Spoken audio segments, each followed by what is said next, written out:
Welcome to study channel. मेरा नाम है मोहम्मद कैसर।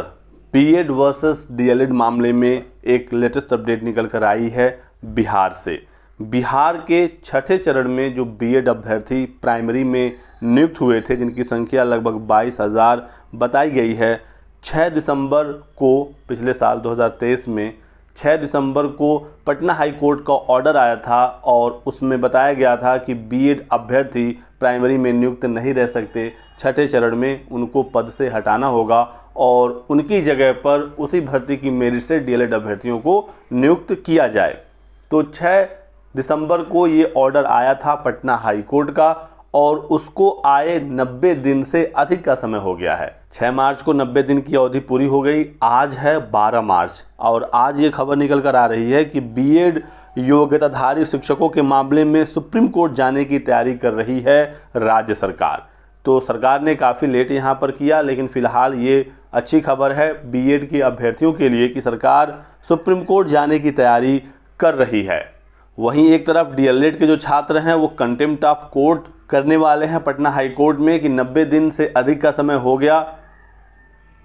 हाई कोर्ट का ऑर्डर आए, राज्य सरकार ने ना ही सुप्रीम कोर्ट में चैलेंज किया, ना ही बीएड नियुक्त शिक्षकों के संबंध में कोई नोटिस जारी की, कोई कार्रवाई की। 6 दिसंबर को जब ऑर्डर आया था तभी सरकार द्वारा कहा गया था कि हम 22,000 बीएड धारियों को बचाने के लिए सुप्रीम कोर्ट जाएंगे, इसके लिए तैयारी हो रही है, लेकिन कोई कार्रवाई देखने को मिल नहीं रही थी। फिलहाल आज ये अपडेट निकल कर आई है। आप देख सकते हैं कि राज्य के प्राथमिक स्कूलों में लगभग 22,000 शिक्षकों की नौकरी को बनाए रखने के लिए राज्य सरकार शीर्ष अदालत का रुख करने वाली है। इसके लिए शिक्षा विभाग ने सैद्धांतिक तैयारी कर ली है, वह सुप्रीम कोर्ट का रुख करने वाली है। शिक्षा विभाग का मानना है कि कोर्ट के संबंधित आदेश के पहले नियुक्त हो चुके बीएड योग्यताधारी शिक्षकों को हटाने को लेकर कोई स्पष्ट आदेश नहीं है। तो सरकार का ये कहना है कि 11 अगस्त 2023 को सुप्रीम कोर्ट का ऑर्डर आया था जिसमें कहा गया था कि बीएड प्राइमरी में एलिजिबल नहीं है, लेकिन उस ऑर्डर में ये कहीं नहीं कहा गया कि जो पहले से नियुक्त हैं उन्हें पद से हटाया जाए। छठे चरण की भर्ती 2023 के पहले ही पूरी हो चुकी है, तो ऐसे में सरकार का ये कहना है कि जो पहले से नियुक्त हो गए हैं उनको ना हटाया जाए। शिक्षा विभाग ने हाई कोर्ट के फैसले पर विधि विशेषज्ञों से गहन सलाह ली है। खास बात यह है कि शिक्षा विभाग ने शिक्षकों को इस मामले में कोई भी नोटिस नहीं दिया है, यानी कि सरकार ने कोई भी नोटिस जारी नहीं किया कि बीएड वाले प्राइमरी में नहीं रह सकते।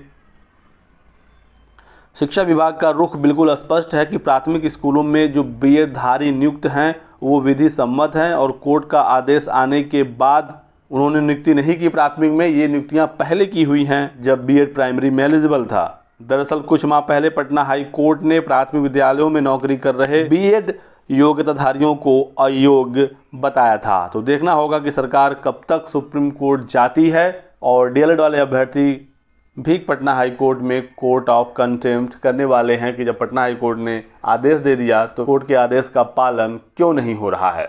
सुप्रीम कोर्ट में जो भी अपडेट होगी मैं आपको जानकारी दूंगा। इस समय बीएड और डीएलएड का जो मामला है वो हर राज्य में फंसा हुआ है। अभी हाल ही में छत्तीसगढ़ मामले का ऑर्डर रिजर्व हो गया है, जहां पर बीएड नियुक्त हैं और उनको बाहर करने के लिए मामला कोर्ट में चल रहा था। ऑर्डर रिजर्व है, जब वो ऑर्डर आएगा तो आपको बताया जाएगा।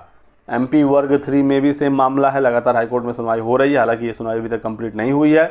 यूपी के 69,000 शिक्षक भर्ती को लेकर भी मामला सुप्रीम कोर्ट में है, गुड्डू सिंह वाला, कि बीएड धारी प्राइमरी में रह सकते हैं या नहीं। और पटना से तो खबर मैंने आपको बता ही दिया। बिहार में तो पटना हाई कोर्ट ने ऑर्डर दे दिया है कि बीएड प्राइमरी में नहीं रह सकता 6th फेज में, लेकिन सरकार इन्हें बचाने के लिए सुप्रीम कोर्ट जा रही है। अब देखना होगा कि 11 अगस्त 2023 का फैसला पुरानी भर्तियों पर किस प्रकार से प्रभावित करता है। ये तो क्लियर है अब कि नई भर्तियों में बीएड को प्राइमरी में मौका नहीं मिलेगा, लेकिन जो नियुक्त हैं इसको लेकर अभी तक क्लियरिटी नहीं हो पाई है। बिहार पहला राज्य है जहां पर हाई कोर्ट का फैसला आ गया है और ये डीएलएड के पक्ष में आया था। और बिहार की जो भर्ती है ये सब्जेक्ट टू आउटकम था, ये एक बहुत बड़ा फैक्टर है। जो भी भर्तियां सब्जेक्ट टू आउटकम नहीं हैं और यदि वो 11 अगस्त 2023 के पहले पूरी हुई हैं, वहाँ पर बीएड का पक्ष काफ़ी मजबूत होगा। वो इस बात को सुप्रीम कोर्ट में रख सकते हैं कि वर्तमान परिस्थितियों के हिसाब से भर्ती कराई गई थी। उस समय बीएड प्राइमरी में एलिजिबल था। एनसीटीई का 28 जून 2018 का गजट प्रभावी था लेकिन जिन भी राज्यों में सब्जेक्ट टू आउटकम था, यानी पटना हाई कोर्ट में ये मामला पहले से पेंडिंग था, बीएड डीएलएड पर बहस हो रही थी, लेकिन उसी बीच राजस्थान की जोधपुर हाई कोर्ट ने बीएड को प्राइमरी से बाहर कर दिया। फिर मामला सुप्रीम कोर्ट में चैलेंज हुआ और जब एक बार मामला सुप्रीम कोर्ट में चला गया तो पटना हाई कोर्ट में सुनवाई रुक गई और सुप्रीम कोर्ट के ऑर्डर का इंतजार किया गया। इसी बीच 6 फेज की भर्ती पूरी हो गई और 11 अगस्त 2023 को फैसला आया कि बीएड प्राइमरी में एलिजिबल नहीं है। उसके बाद फिर डीएलएड के अभ्यर्थी पटना हाई कोर्ट में दोबारा गए, सुप्रीम कोर्ट के फैसले को दिखाया। पटना हाई कोर्ट ने कहा कि हम सुप्रीम कोर्ट के फैसले से बंधे हुए हैं और यदि सुप्रीम कोर्ट ने कह दिया कि बीएड प्राइमरी में एलिजिबल नहीं है तो छठे चरण में भी ये नहीं रह सकते। 6 दिसंबर को ऑर्डर सुनाया गया था जिसमें बीएड अभ्यर्थियों को तगड़ा झटका लगा था और आज 90 दिन से अधिक का समय हो गया। सरकार अब फाइनली फिर से सुप्रीम कोर्ट जाने की तैयारी में है।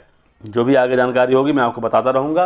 आप हमारे साथ बने रहिएगा। वीडियो को लाइक कर दें, चैनल को सब्सक्राइब कर लीजिए और हमारे साथ बने रहिए। Thanks for watching.